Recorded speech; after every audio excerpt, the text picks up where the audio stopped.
At the time of writing this, the hype level for Tears of the Kingdom is through the roof. The internet is buzzing with early previews of the game by a lot of outlets, the leaked art book from a few weeks back, and other sources of information that are pouring out nonstop. A good friend of mine often says that he doesn't watch trailers because of how much they can spoil the experience, and prefers to go in completely fresh to any new game. While I'm not one to shy away from spoilers, I'll literally watch any movie after you've just described the entire plot, including the twists. I can understand how most folks are in the camp that my friend is in. With that in mind, come over to this camp, Advance Wars 1+2 Reboot Camp. Released on May 21st after over a year of delays due to the ongoing conflict in the Ukraine, Advance Wars finally dropped on Switch to great anticipation. If you never played the original, I would argue it still holds up even in spite of this most recent release. Advance Wars on GBA was a turn-based strategy game that came from a long line of military-inspired strategy games, which debuted under the name Famicom Wars in Japan in 1988. I finished most of the first game's campaign, and I will say that it's worth your time, despite its shortcomings. Let's get into it. Gameplay. The gameplay of Advance Wars is absolutely addicting. Even when losing a match, you want to immediately jump back into it. Each loss teaches you something and is an important opportunity to adjust your strategy. Every battle is between two commanding officers, or COs, each with their own specialty. You start with Andy as your default, and you eventually add others like Max and Sammy to your repertoire. I must say that I like Sammy the most, and that is because of her nearly OP capture rate. Cities, factories, and headquarters are points on the map that you can capture with your foot soldiers. Most other COs capture at 100%, meaning if you're at a full health of 10, you'll capture 10 per turn, with most cities having an HP of 20. Sammy's capture rate is 150, so a full health foot soldier unit will capture 15 per turn, which easily can win a battle if you reach their HQ. There are other enticing elements to the gameplay, like when maps have factories and you strategize just what type of units you need to build and how much you're willing to spend on them each turn. Do you rush out tanks, or save up and build more powerful medium tanks? Build APCs to carry your troops around even though they're extremely vulnerable? The list goes on.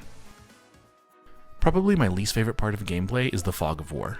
At first, each map is open and viewable in its entirety, but very quickly you encounter maps that are opaque and don't show you where enemies are located. I get that this is totally a real thing, that armies in the real world use terrain and the elements to their advantage, but in this case, it sort of detracts from the whole idea of playing on a virtual battlefield. The longer I've played, the more acclimated I've gotten with it, and you can of course open the map up the more you move your troops around, but it still isn't my favorite. Reboot Camp absolutely delivers on the recent trend we've seen with remakes and remasters. The graphics have gone from the GBA's 32-bit pixelated art style to a more modern-looking, albeit chibi-style aesthetic, similar to Link's Awakening on Switch. In some of the larger maps, there are slight stutters and frame rate drops, but very minimally. The map seems to run around 30 frames per second. The battle sequences and animations don't appear to have this dip, sometimes reaching 60 FPS in these sequences. It would be nice if the transition from map to battle animation was smoother or faster. Overall, I would say it's marginal and doesn't detract from the experience. Where they did drop the ball in my opinion is with the CO models. They still have a flat, cartoon-like animation that doesn't mesh well with the rest of the game's look.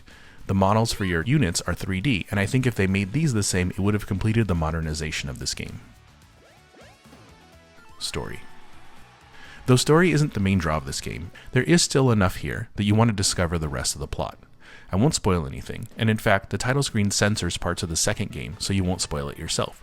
Clicking on part 2 before you've completed part 1 will give you a warning that the story elements will be ruined.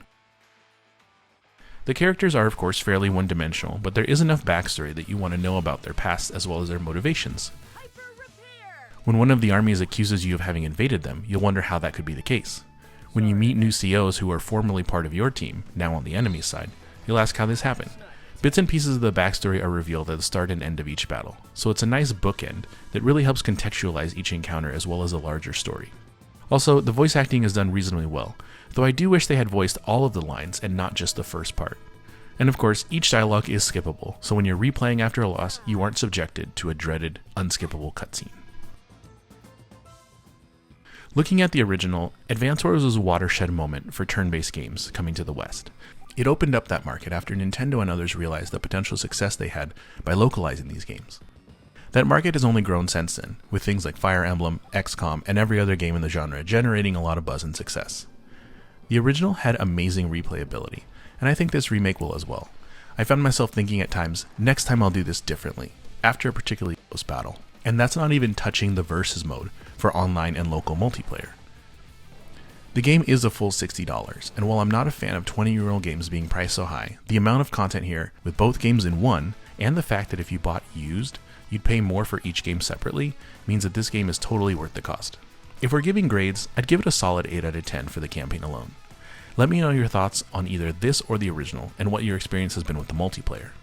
Hope you've enjoyed this video, and if you have time, please subscribe and share it on socials. I'm still planning to make my Super Mario Odyssey retrospective, but with Tears of the Kingdom coming out soon, it might not be until later this summer. Until then, be safe, take care, and I'll see you next time.